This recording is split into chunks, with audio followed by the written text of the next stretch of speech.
right, word of an explosive lawsuit accusing the White House of working with Fox News and with this wealthy Republican donor to concoct a false story about the murder of Democratic National Committee staffer Seth Rich.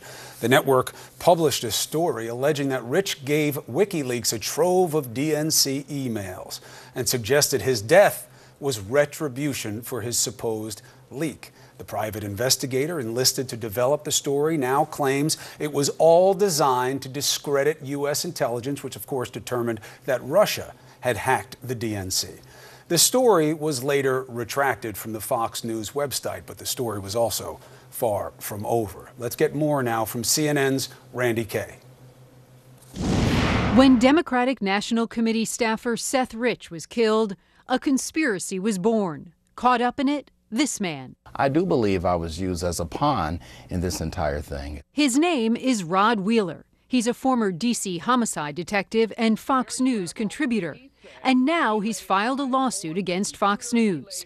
Wheeler claims he was used to help fabricate a story connecting the murder of Seth Rich to the WikiLeaks release of thousands of emails from the Democratic National Committee. The idea being that Rich was murdered by some sort of DNC operative in retaliation for the leaks. All of this despite the fact that police say Rich's murder was the result of a botched burglary, and that, this is key, authorities had already determined that Russians hacked the DNC emails and gave them to WikiLeaks. What was the goal?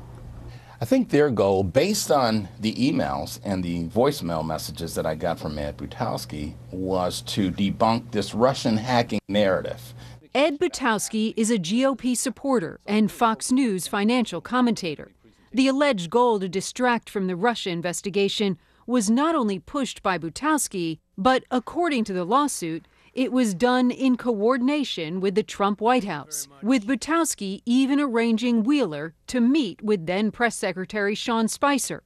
Spicer has acknowledged meeting them, but said he was unaware of any contact involving the president. Still, just 2 days before the article was published on Fox's website, Butowski left this voicemail for Wheeler. Hey, Rod, it's Ed. So a couple minutes ago, I got a note that we have the full attention of the White House on this. And tomorrow, let's close this deal. Hours later, this text from Ed Butowski to Wheeler. Not to add any more pressure, but the president just read the article. He wants the article out immediately. And according to the lawsuit, Ed Butowski sent an email to Fox News producers and anchors encouraging them to push the narrative that Russia wasn't behind the hack. It seemed to take hold. This issue is so big now that the entire Russia collusion narrative is hanging by a thread. According to the lawsuit, Butowski had also texted Wheeler before the article was published, saying, "The narrative in the interviews you might use is that your and Malia's work prove that the Russians didn't hack into the DNC and steal the emails and impact our election." I thought it was horrible, because what did that have to do with the murder of this guy that I was investigating? Wheeler insists the Fox reporter attributed fake quotes to him, one even suggesting he had information that there had been an email exchange between Seth Rich and WikiLeaks. He called Butowski to find out why.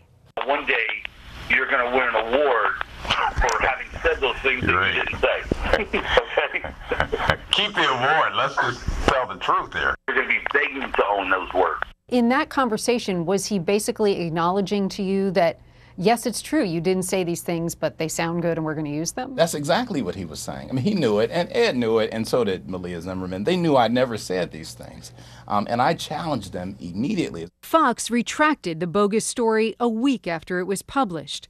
Fox News told CNN in a statement today that the accusations that Fox helped to detract from coverage of Russia collusion is completely erroneous, and that it has no evidence that Rod Wheeler was misquoted. Ed Butowski told CNN it was all just a joke. And today, White House Press Secretary Sarah Huckabee Sanders pushed back on allegations the White House played a role in this scheme.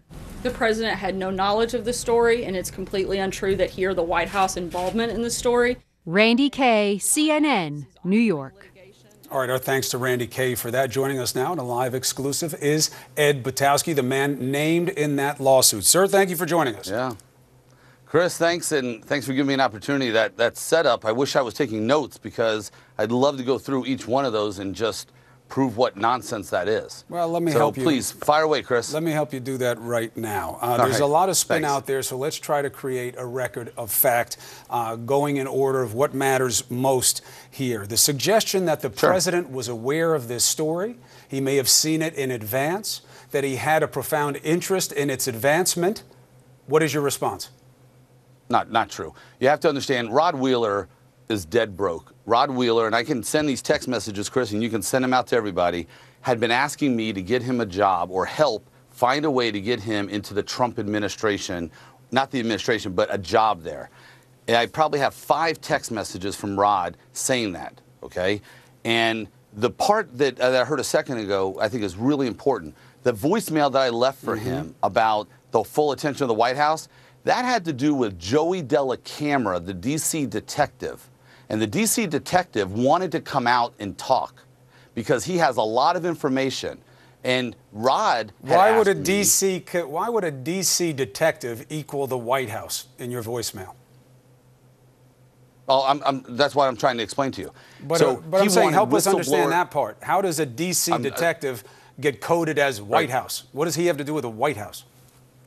Well, that's what I'm trying to say. So let me finish my sentence, okay? Yeah. He wanted whistleblower status, according to Rod Wheeler, because he had a lot of stuff to explain and expose, and Rod Wheeler had been talking to him. Matter of fact, Rod Wheeler's notes with Joey Della Camera is on a website called debunkingrodwheelersclaims.com, and it's all listed there, Rod Wheeler's notes. So Rod Wheeler was trying to help him because he was in a lot of trouble for talking to Rod Wheeler to get whistleblower status. But what does that have to do with saying that the White House is interested? Why wouldn't you say Della Camera or the D.C. guy? Why'd you say White House?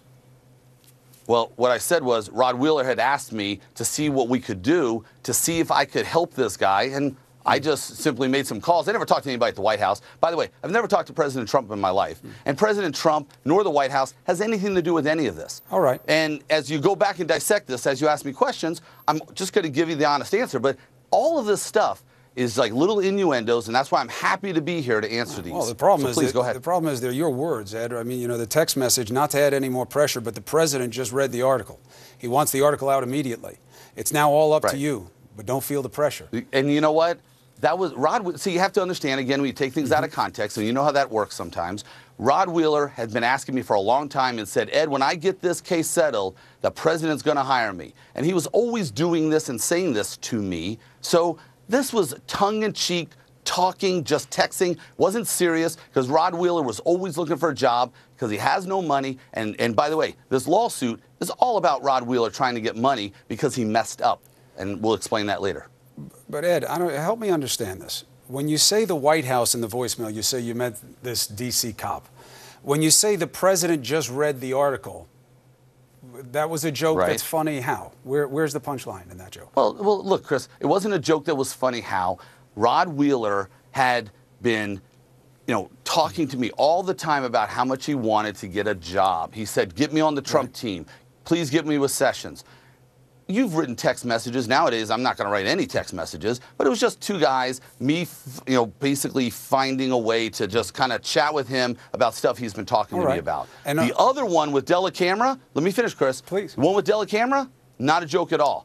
Joey Della Camera has a lot of information, and he wanted to come forward, and I told Rod, I'll see what I can do to find out about whistleblower status. And everybody should go talk to Joey Della Camera and ask him questions. Well, but we have to ask you questions also because I'm answering them. The way right now, you might not like my answer, but I'm answering it's not about them. Like or dislike. It's about testing them. That's what we do here, right? Test them. So go for it. The idea of what you said in the voicemail as code for something that's completely different, is a curious situation, as is the text, as is you being on tape talking to Wheeler, acknowledging that you knew that Wheeler had been quoted in ways that were inaccurate. How do you explain that? That's not true either. So, Chris, let me explain that one. Okay. Rod Wheeler called me up and said, Ed, Malia Zimmerman misquoted me. And I said, Rod, I don't understand because there's emails back and forth that you not only approve the quotes, but you added to it.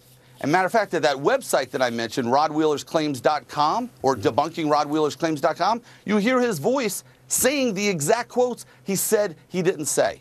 What Rod Wheeler did is he called me up, and obviously this was all concocted by Rod Wheeler, because what he called me up, he said, Ed, Malia said that I set eyes on the emails. And I said, Rod, you never set eyes on the emails. I know that, you know that. If you set eyes on the on the emails, you would have told me. You never told me. So if Malia Zimmerman, who's a wonderful reporter, if she misquoted you, then you know what?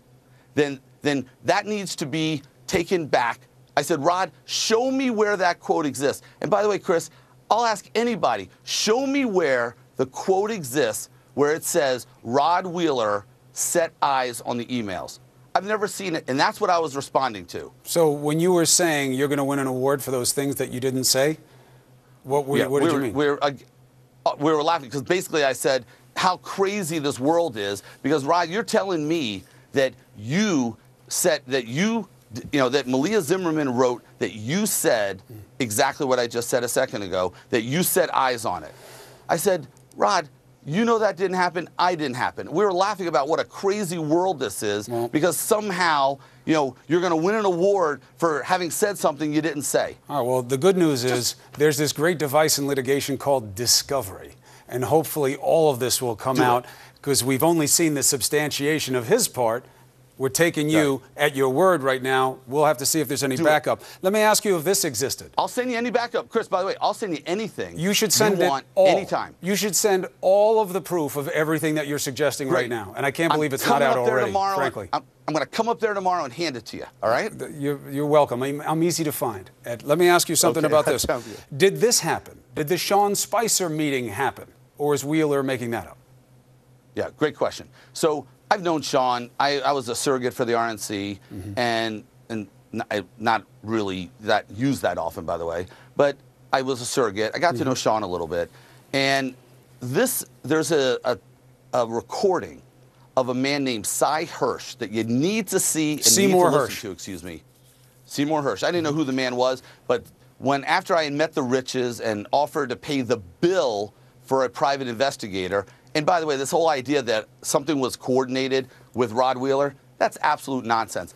I interviewed tons of different private investigators. All right, one thing at a time. The recommended... Sean Spicer meeting, Ed, did it happen? All right, I'll go back to it. All right, I'm sorry. I have a tendency to do that. That's all right. That's why I'm here. There's a lot of stuff here. Did it happen, right, the Sean Spicer meeting?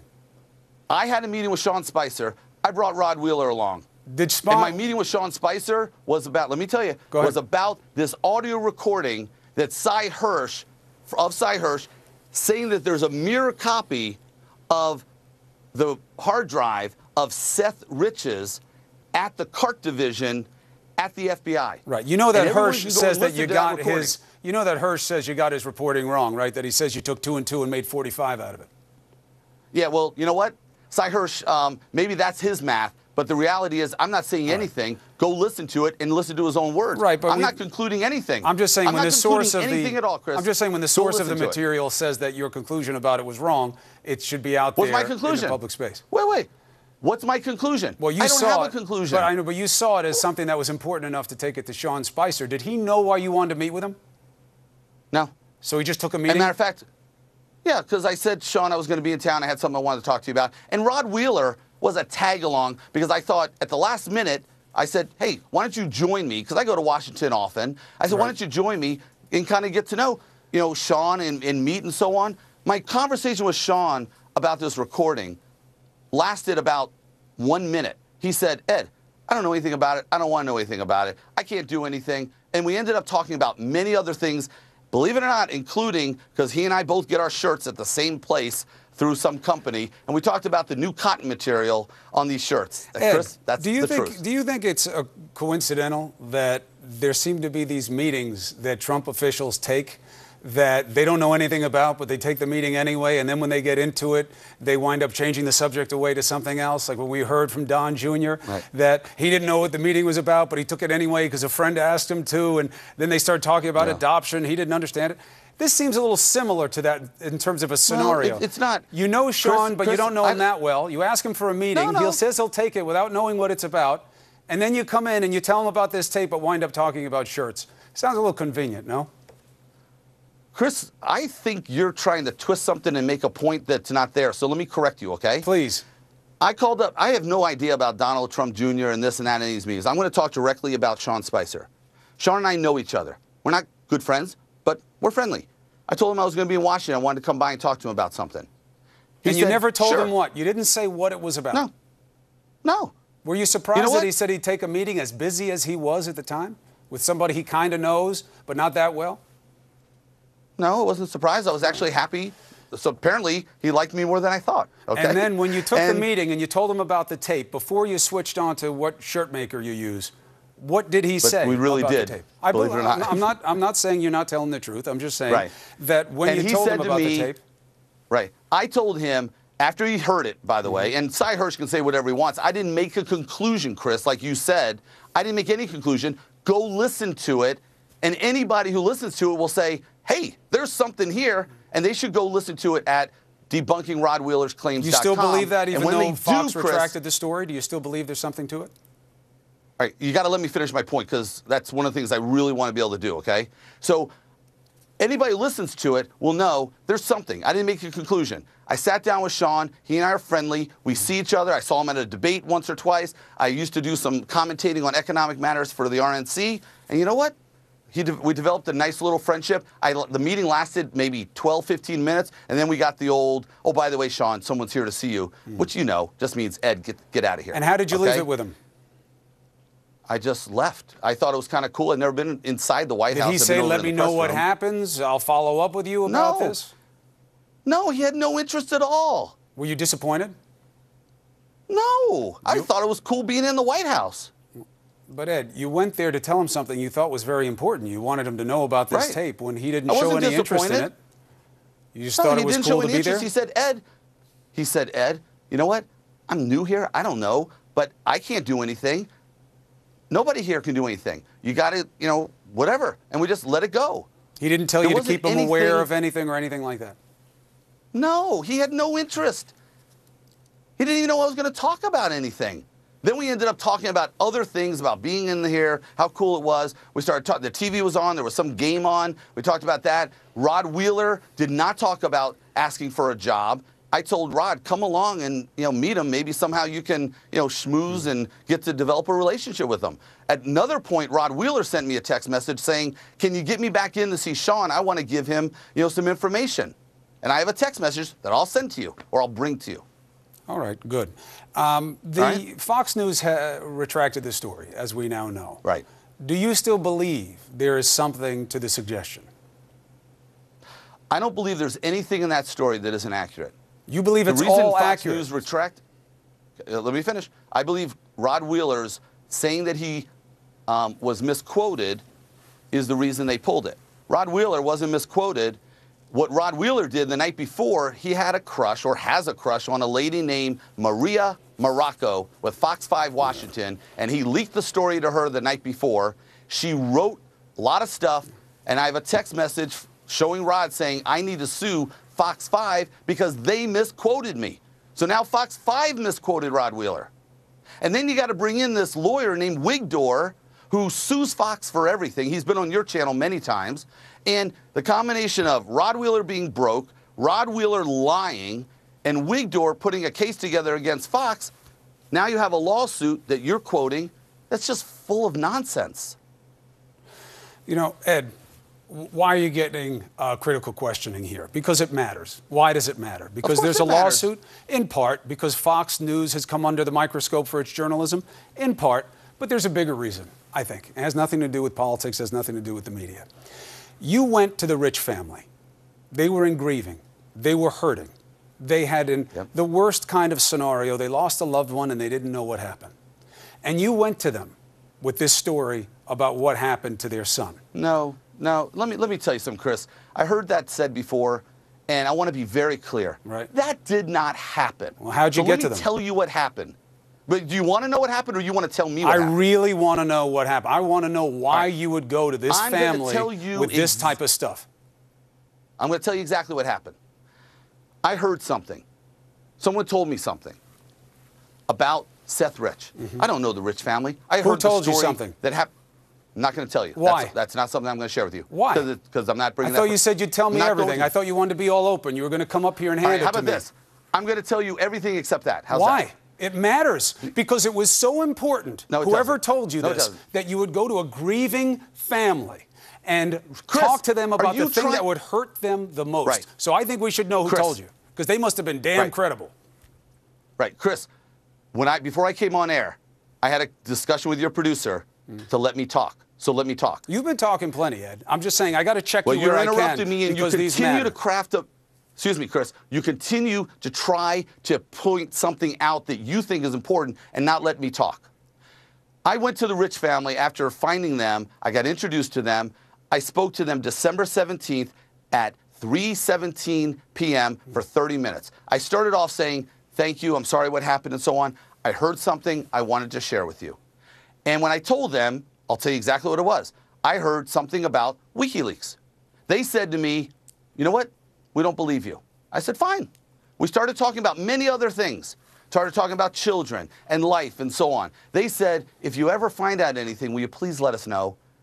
That's all. You know what? This was very private, and I had a private discussion with them. When I left, when we hung up the phone, I just let it go. And then at some point, someone introduced me to Cy Hirsch. Cy Hirsch then told me all of this information. I sent that privately to the Rich family. They said, you know what, Ed, if you ever have anything concrete, let us know. And then I said to them this. I said, why don't you hire a private detective? And they said, we would love to. We can't afford one. And you know what, Chris? You don't know me, but a lot of people out there do. And you know what I said? I said, I'll pay for it. Now, I'm not a rich guy. I'm not some rich donor. I don't know why you guys keep saying that, okay, because I'm not rich at all. But I said to these people, you know what? I'd be happy to pay for it. I thought, as most people would say, no, thank you. We don't know you. They said yes. And I said, oh, I had no idea how much a private detective cost. I started asking people, who knows anybody who's a private detective? I got recommended Rod Wheeler by somebody. I have an email exchange that I'll share with you. And they said, why don't you meet Rod Wheeler? The first time I ever talked to Rod Wheeler was February 23rd. So this nonsense that Rod Wheeler said that he had been pinpointed is all BS. Rod Wheeler wasn't pinpointed. Rod Wheeler spoke to the Riches for 2 weeks back and forth with a contract. And the whole contract negotiation, Chris, according to Rod Wheeler, was Aaron Rich and Aaron Rich's wife saying, don't ever look into WikiLeaks. Don't ever talk about emails. And if you listen, and if you go to debunkingrodwheelersclaims.com, there's a 27-minute audio there of Rod Wheeler stating all of this. So Rod Wheeler then is now involved. There wasn't any of this nonsense that he's talking about, coordination, trying to do bad things to him. He knows all of that. Rod Wheeler is broke, and he's trying to make some money out of extorting maybe me, maybe Fox, who knows? But the facts are, none of this stuff is adding up to what Rod Wheeler is claiming. Is that your full answer? Yeah, but thank you for letting me talk. All right, so let me ask you some questions. Go ahead. You're a Trump supporter, yes? I'm a Republican, and I didn't donate any money to Trump. You're a Trump supporter, yes? Well, I don't want him to get mad, but I'm a Republican. I didn't give him any money, and I didn't campaign for him, so I don't know what a Trump supporter would be, but did I vote for him? Absolutely. So you voted for Donald Trump. So we've established that. You go to the Rich family, whom you didn't know. You didn't have any pre-existing relationship, right? None whatsoever. You hear something from somebody who you won't reveal the source to be, right? Yeah, yes. Okay, well, here's why it matters. Because on the strength of whoever that person was, and what they told you, which you have admitted on this show was not that much that you actually knew what happened, because you learned more after the Riches when you met Seymour Hersh and then did whatever other investigating that you did. So, on the basis of this one piece of information from this one person whom you won't reveal, you go to a family that is in the worst situation of their life and say to them, hey, I have an idea of what may have happened with your son. Does that make Right. sense to you? Is that the kind of thing that Absolutely. somebody does? No, don't. They go but to Chris, a family don't, that's grieving. Chris, Excuse me, let me finish. I let you finish. You know, Chris, I They don't appreciate you what go you're to the saying, family because that's you're trying grieving to and say, characterize me I as heard something. You don't know anything, but you heard something, Right. and on the strength of that alone and your humanity, you went to this family and offered it up to them, and that was your only motivation to give them this piece of information. So, Chris, I resent you trying to characterize me as an insensitive jerk. Because, Chris, Those are your words. I'm asking you a question. Yeah, I know, but you know what? That's what it's obviously coming across. So here's the answer, Chris. I went to this family because I thought I had heard something that would help these people. Because they had said in newspapers, and by the way, when I heard that information, it took me about 2 months after my son went to college, and I couldn't imagine what it would be like to have a son murdered. And nobody was telling them. The Washington police, according to what I read, wasn't telling them anything, and they weren't investigating anything. So when I got a hold of them, I went to them thinking I was actually going to try to help these people bring some relief or some knowledge about what happened to their son. My son had just left to go to Vanderbilt. I was an empty nester. Had a lot of time to reflect on my life. And you do that when you're an empty nester, Chris, okay? And I'm reflecting. And I thought, this is weird, because if I know something, and this is the way I am, about somebody's kid, or if I think I know something, and this is how I was growing up, with my kids, I'm not going to hold on to something without the parents knowing. And anybody who knows me knows that's the way I am. So what I did is I called up, got a hold of them, and shared this with them. As soon as they said, we don't believe you, it was over.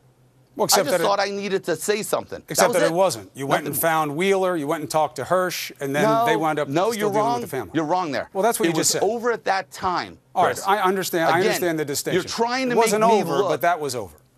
The whole situation over. wasn't over, but that introduction was. I understand it. Right. I get it. What you don't know is they asked me to make a donation to the son's memorial.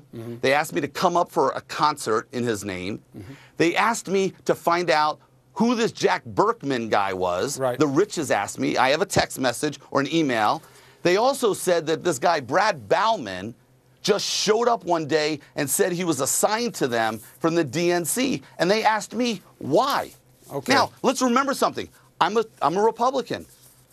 Seth Rich is a huge Bernie Sanders supporter. The Riches are big Democrats.